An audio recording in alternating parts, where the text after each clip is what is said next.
అని ఆల్రెడీ ఓటీటీలో చూద్దామని ఫిక్స్ అయినటువంటి ఆడియన్సే మిగిలి ఉంటారు ఇంకా. ఓకే.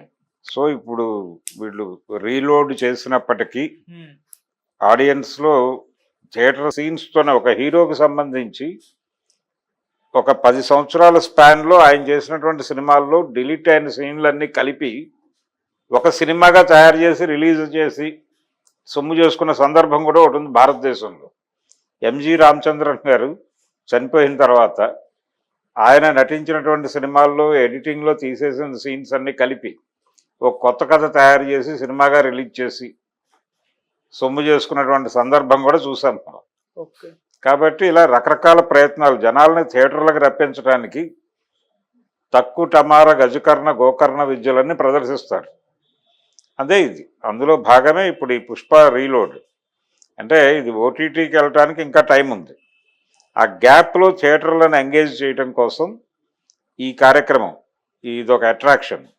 అంటే by one get one schemes లాంటి స్కీమ్ ఇది. అలాంటి స్కీమ్తో ఇది యాక్చువల్గా మొన్న పండగకి సెలబ్రేషన్స్ మొదలైన రోజే పడాల్సింది. 11, 12లో అనుకున్నారు వీళ్ళు. 12వ తారీఖు అనేది వాళ్ళు మొదట అనుకున్నది. అయితే అల్లు అరవింద్ గారు ఇంటర్వ్యూన్ అయ్యి పండగ సినిమాలను ఇబ్బంది పెట్టద్దు మనం, వాటి హడావిడి వాటిని నడవనివ్వండి, 17వ తారీఖుకి అవి ఒక స్థిరీకరణ పొందుతాయి, అప్పటికి చివరి సినిమా రిలీజ్ అయ్యి కూడా 3 days అవుతుంది. సో అవి స్థిరీకరణ పొందిన తర్వాత మనం సినిమాని రీలోడ్ చేసి వేయటం పద్ధతిగా ఉంటుంది, గౌరవప్రదంగా ఉంటుంది అని కన్విన్స్ చేసి 17కి షిఫ్ట్ చేశాడు. సో 17 నుంచి రీలోడెడ్ వెర్షన్ పుష్ప చూస్తారు థియేటర్లకు వెళ్ళిన జనాలు. దీనికి పబ్లిసిటీ చేస్తారు బలంగా. ఈ పబ్లిసిటీ ప్రభావంతో మళ్ళీ ఒకసారి లేచి అటు వెళ్తారు. ఈ సంక్రాంతి సినిమాల్లో ఏదైనా ఒకటి డ్రాప్ అయితే, రెండో డ్రాప్ అయితే స్క్రీన్ స్పేస్ దొరుకుతుంది దానికి. దొరికినప్పుడు ఆడియన్స్కి కూడా ఒక రిలాక్సేషన్ కోసం ఆల్రెడీ ప్రూవ్డ్ సినిమానే అది. ప్రూవ్డ్ సినిమాలో యాడెడ్ సీన్స్ చూడటం అనేది ఒక క్యూరియాసిటీ. ఆ క్యూరియాసిటీ మీద వెళ్ళే ఆడియన్స్ డెఫినెట్గా ఉంటారు, వాళ్ళు వెళ్తారు, వాళ్ళు చూస్తారు, ఆ డబ్బులు వచ్చేస్తాయి. ఆ డబ్బుల కోసం బయ్యర్స్ని ఇంకొంచెం సేఫ్ జోన్లోకి తీసుకెళ్ళటం కోసం, ఇంకొంచెం ప్రాఫిటబుల్గా మార్చడం కోసం కొన్ని ఏరియాల్లో అది పూర్తి స్థాయిలో వసూళ్లు రాబట్టని పరిస్థితి కూడా ఉంది. తమిళనాడులో అది పెద్దగా ముద్ర వేసింది ఏమీ లేదు. కంపారిటివ్గా ప్రత్యేకంగా పుష్పకి రికార్డు కలెక్షన్స్ మరొకటో రాలేదు, కొద్ది మేరకు నష్టం మిగిల్చింది అక్కడ. ఇలాంటి చోట్ల ఏంటంటే మళ్ళీ ఒకసారి జనాలు వస్తే ఆ నష్టం పుడుతుంది అతనికి, ఆ బయ్యర్కి. అలా ఇది బహుళార్థకంగా అనేక విధాలుగా ఆలోచించి చేసే కార్యక్రమం. అది వర్కౌట్ అవుతుందనే అనుకుందాం. 2000 crores మార్క్ ఏదైతే ఉందో అది రీచ్ అయ్యే అవకాశం ఉందా సార్? రీచ్ అవుతుందా లేదా అనేది చూడాలి. అంటే దానికి 200 కోట్లు కావాలి. ఇంకా 200 కోట్లు వీటితో పూల్ చేయగలరా అనేది డౌటే. 60-70 లాగేసినా చాలు, 70 నుంచి 80 లాగినా చాలు, కొంతమంది బయర్స్ బయటపడిపోతారు. ఆ మేరకే నడుస్తుంది, ఇది అంతకు మించి వెళ్ళే అవకాశం లేదు. ఓటీటీ కోసం ప్రిపేర్ అయిన వాళ్ళు ఓటీటీలో ఎలాగో రీలోడెడే పెడతారులే, చూద్దాం అప్పుడు చూద్దాం అనే మూడ్లోకి వెళ్ళిపోతారు. అందుకని మొదట ఓపెనింగ్ టైంలో ఎవరైతే థియేటర్ల వైపు పరిగెట్టారో వాళ్ళే వెళ్తారు ఇప్పుడు మళ్ళీ. సార్ నమస్కారం. సార్ నమస్తే సార్. పుష్ప 2 రిలీజ్ అయ్యి ఎటువంటి రికార్డ్స్ బ్రేక్ చేసిందో మనందరికీ తెలిసిందే. 1800 కోట్లకు పైగా వసూలు సాధించింది. బాహుబలి 2 రికార్డ్స్ ని కూడా బ్రేక్ చేయడం మనం చూసాం. అయితే ఈ సినిమాకి సంబంధించి ఇంకొద్దిగా ఎక్స్ట్రా 20 minutes ఫుటేజ్ ని యాడ్ చేసి మరోసారి ఈ 15 నుంచి రిలీజ్ చేయబోతున్నారు సార్. మరి ఇది ఇంకా కాస్త అంటే బూస్ట్ అయ్యే అవకాశం ఉంది. అంటే ఈ సంక్రాంతి రిలీజ్ అయిపోయే సినిమాల్లో గేమ్ చేంజర్ కు మనం కాస్త మిక్స్డ్ టాక్ రావడం చూసాం. డాకు మహారాజ్ కాస్త పాజిటివ్ టాకే వచ్చింది. ఇక సంక్రాంతికి వస్త్రం ఎలా ఉంటుందో చూడాలి. మరి ఈ సినిమాల ప్రభావం పైన ఈ పుష్ప ఏమన్నా ప్రభావం చూపించే అవకాశం ఏమన్నా ఉందా సార్ ఈ 20 minutes ఫుటేజ్ యాడ్ చేయడం వలన? అంటే పుష్ప సినిమాని ఆల్రెడీ ఓటీటీలో చూద్దామని ఫిక్స్ అయినటువంటి ఆడియన్సే మిగిలి ఉంటారు ఇంకా. ఓకే. సో ఇప్పుడు వీళ్ళు రీలోడ్ చేసినప్పటికీ ఆడియన్స్లో థియేటర్స్కి రీలోడ్ అయ్యే వాళ్ళు ఎవరు అనేది కేటగారికల్గా చూస్తే మళ్ళీ అభిమానులే కనిపిస్తారు. అభిమానులు ఆల్రెడీ ఈ సినిమా మీద ఒక పాజిటివ్ ఒపీనియన్ ఉన్నవాళ్ళు, క్యూరియాసిటీ ఉన్న సెక్షన్స్, వీళ్ళని కోర్ ఆడియన్స్ అనే ఒక డివిజన్ చేశారు ఈ మధ్య దిల్ రాజు గారు.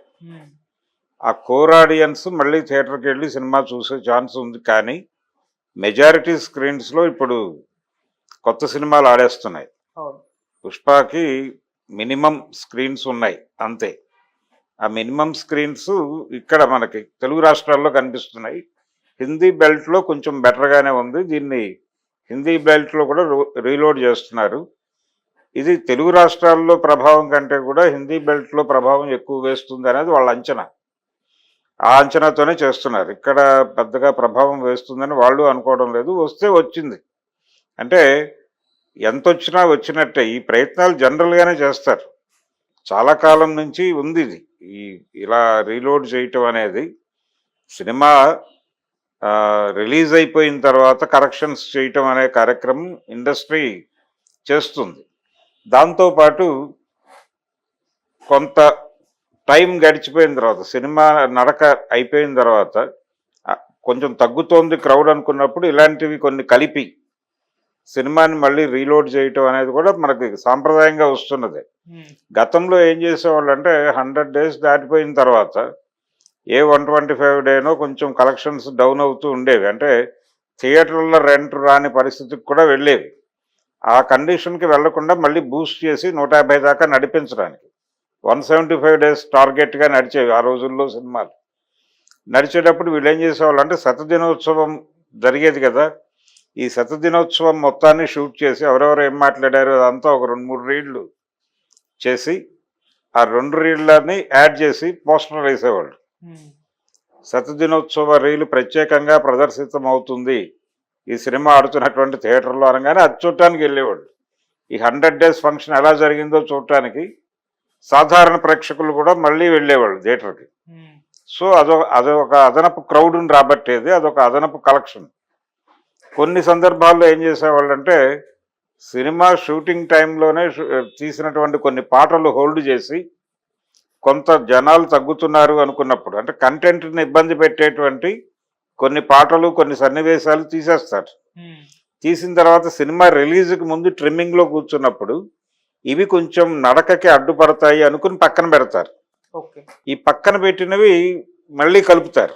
ఇదే ఇప్పుడు పుష్పకు కూడా జరుగుతోంది. అదే సినిమా నడకని ఇబ్బంది పెట్టే కొన్ని సన్నివేశాలను పక్కన పెట్టి ఇప్పుడు తిరిగి కలుపుతున్నారు.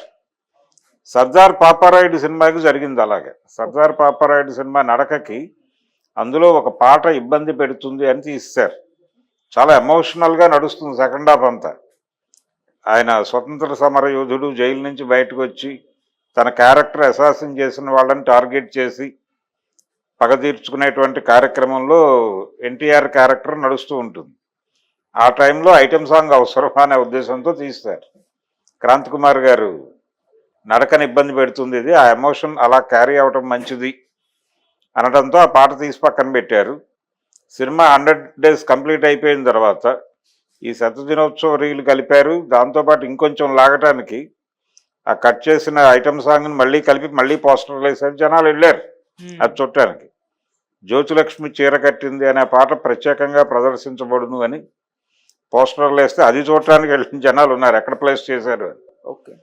అలాగే చిరంజీవి గారి చూడాలని ఉంది సినిమాకి ఆయన కోసం అంటే ఈ చూడాలని ఉంది సినిమాకి ముందు 2 దర్శకులతో అశ్విని దత్ గారు 2 సినిమాలు చిరంజీవితోనే అనౌన్స్ చేసి 2 పాటలు షూట్ చేశారు.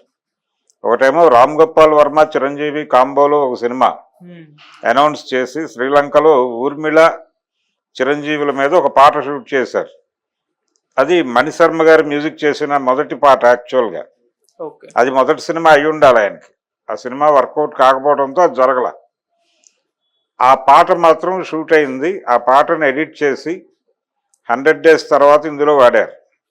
అంటే ఒక పెళ్లి సంబంధం చూసేటువంటి సీన్ ఒకటి ఉంటుంది. చిరంజీవికి పెళ్లి సంబంధాలు చూపించాలి అనే సీన్లో జస్ట్ అలా ఆ సన్నివేశం నడుస్తుండగా ఎలాంటి అమ్మాయి అంటే అనగానే ఆ పాట వేస్తారు ఊరికినే క్యాజువల్గా. జనం చూసి ఎంజాయ్ చేశారు. ఊర్మిళ చిరంజీవి కాంబినేషన్ పాట అనగానే జనం చూశారు. అదొక యాడెడ్, అది కొంచెం మౌత్ ట్రాక్ స్ప్రెడ్ అయింది, జనం చూశారు. అదే సినిమాకి ముందు వర్మతో క్యాన్సిల్ అయిన తర్వాత సంగీతం శ్రీనివాసరావు గారు చిరంజీవి కాంబోలో ఒక సినిమా అనౌన్స్ చేసి అశ్విని దత్ గారే అనౌన్స్ చేసి ఇళయరాజాని మ్యూజిక్ డైరెక్టర్గా పెట్టుకుని దానిలో టబు హీరోయిన్ ఒక పాట షూట్ అయింది. ఆ పాట షూట్ అయిన తర్వాత సినిమా ఆగిపోయింది, ఓకే. ముందుకు నడవలేదు. అది ఒక రకమైనటువంటి ఫ్యాంటసీ సినిమా. అంటే అది ప్రజెంట్ సొసైటీలో నడుస్తూ జానపదాల్లోకి వెళ్ళేటువంటి కథ. సంగీతం గారు అలాంటి కథలే డిజైన్ చేసేవాడు, అలాంటి కథ ఇది. ఆ సినిమా కూడా ఏ కారణం చేత ముందుకు నడవకపోవడంతో ఆ పాటని కూడా చూడాలని ఇందులో ఒక 15 రోజులు ఇది, ఓ 15 రోజులు అది పెట్టేసి కథను నడిపారు. సినిమా నడకని మార్చినాయి. ఓకే. అట్లా ఇప్పుడు ఈ సినిమాకి సంబంధించి, పుష్పకి సంబంధించి కథ నడకని ఇబ్బంది పెడుతుంది అనుకున్నటువంటి సన్నివేశాలు, లేకపోతే